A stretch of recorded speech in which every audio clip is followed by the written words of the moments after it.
hey, if you've got a little bit of time, I would love to tell you the news. So hang out, let this video play while you go do the dishes or walk the dog or whatever you want to do for the next few minutes, and let's talk about the news. Because here's what's happening for Thursday, June 27th. National Bingo Day. How delightful. And now, the news.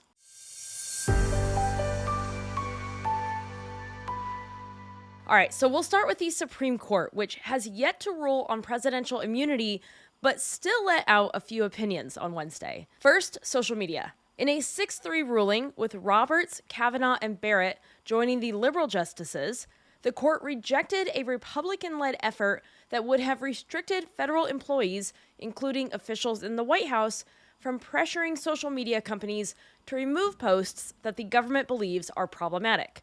So, for example, during COVID, when the White House was just trying to keep people alive by reminding them how masks work, if a user with a big enough platform for their words to actually be followed was out there saying that masks are the work of the deep state and instead you should just pray away the deadly virus, the government could pressure Twitter to take down that post. Or if someone were to post about how the 2020 election was stolen, even though it wasn't, and it's also 4 years later, so let it go, you absolute loser, that post could be taken down as well if it was deemed to pose a threat to national or election security. Because what do we know about the First Amendment? You have the right to a dumb thought or opinion. I have them all the time. Smart ones too, but dumb ones for sure.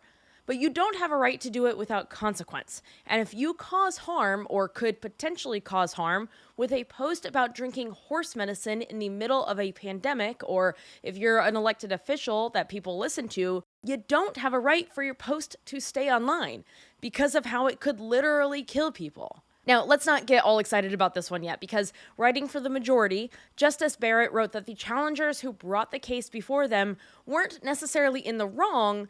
They simply had not demonstrated that they were directly harmed between the communication from the government and social media companies. In his dissent, Justice Alito criticized the majority for failing to see the free speech implications in the case, because they don't need a reason for there to be a case. They're not out here to respect the law. You silly goose. They get a case in front of them. They don't care if it should be there or not. They're going to make their thoughts known. Who cares that this shouldn't have been before the court? And now it's here. Let's go wild.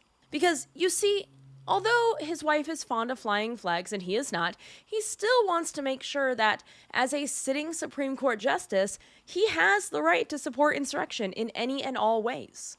Look, we do need some clarity on how the government and social media companies coexist. But first of all, I don't want this court to be the one making those decisions. And two, I definitely don't want it to come from a case that should not have even been before the court in the first place.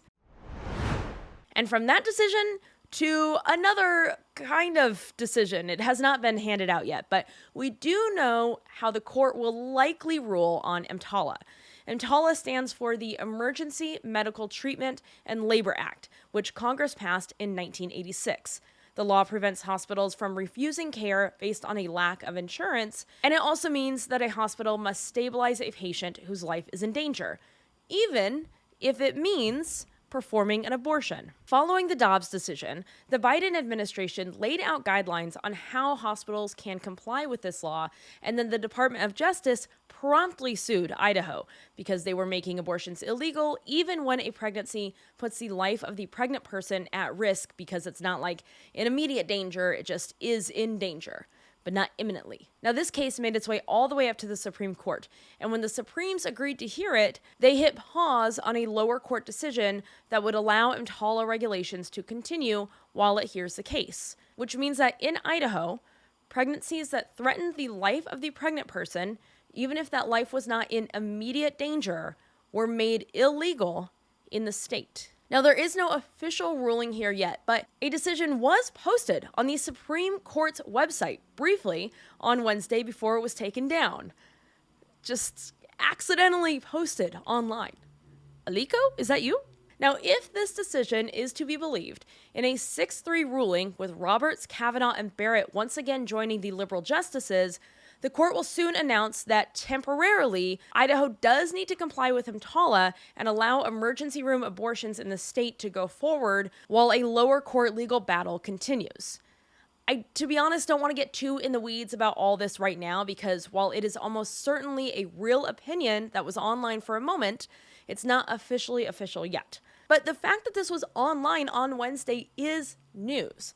And honestly, who knows what happened here? It could be as easily explainable as someone accidentally hitting publish instead of schedule on the Supreme Court's Squarespace page. But I do want to note that there are 3 leaks in modern times to contend with.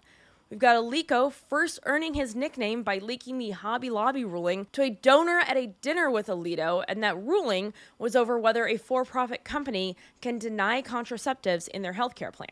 So we've got Hobby Lobby, and then we've got the Dobbs leak that we never found the culprit for, but I am fine believing that Alico at least knew about it and was like, do it, I dare you, but you won't do it. And now this accidental post of an opinion. All 3 are over reproductive choice, which I just think is interesting. I don't really have anything else to say about that. No, that's not true. I do have something else to say about that, which is that is the Supreme Court holding off on releasing this decision until after the debate because it helps Republicans. It lowers the temperature, the partisan temperature on abortions. Is that something that the court is doing? Are they thinking about the way this will affect elections when they are making their decisions and deciding when to release them? If so, I don't know what to do about that, but I don't love it. And then we've got another Supreme Court story, but it's different because, to be perfectly honest, I didn't hear about it. And my mom was like, did you hear about this? And not only had I not, but I was genuinely shocked by it. And then the more I thought about it, the angrier I got.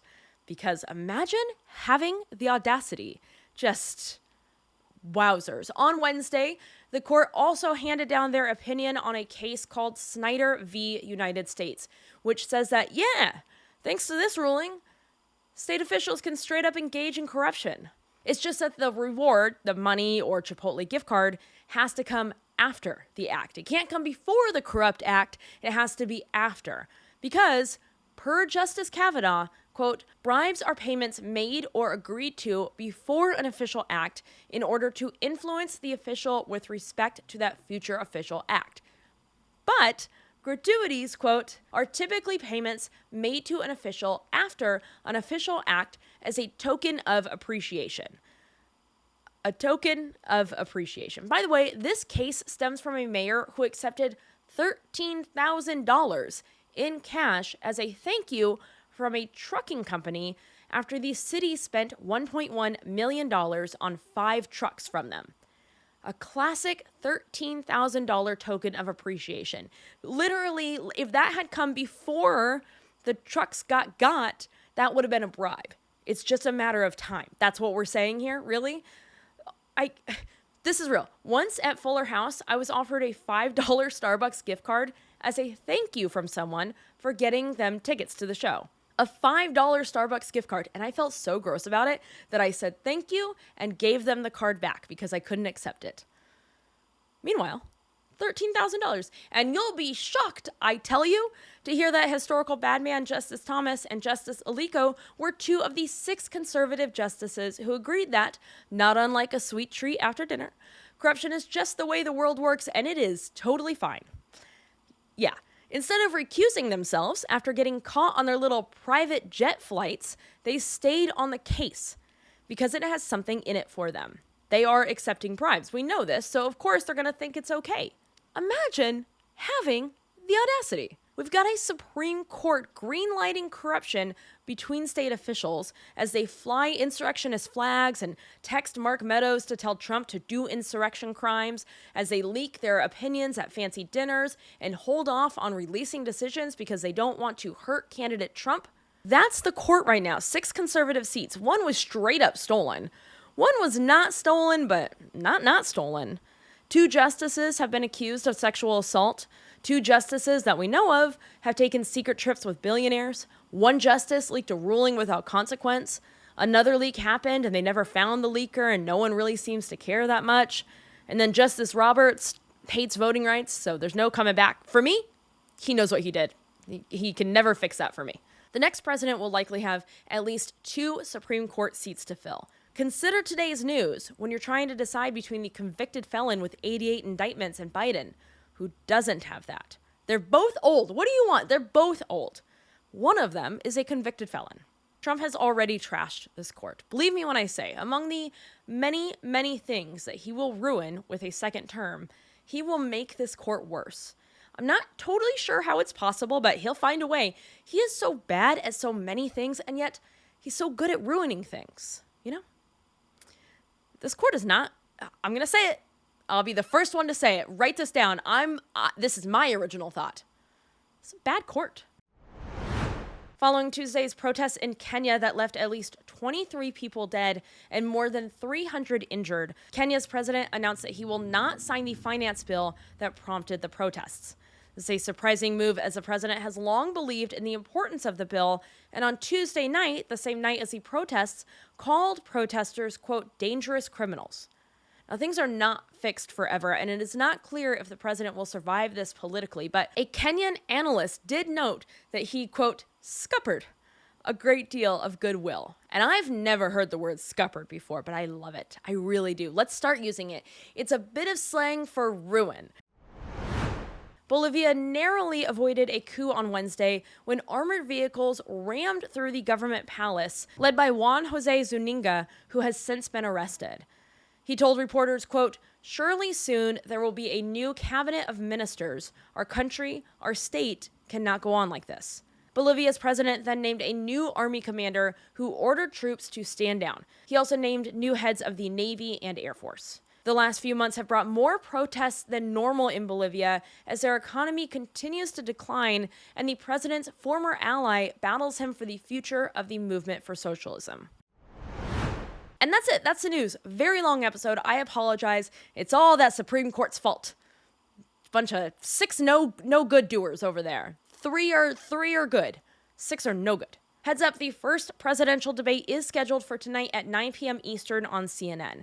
The debate will have no audience, 2 commercial breaks, and they will cut mics for the candidate who is not speaking. Now, I think debates are super important, and I do hope you watch. But if not, rest assured that I will be watching because I'm so nice and deeply broken. I can't not watch. So you'll get the highs and lows right here tomorrow.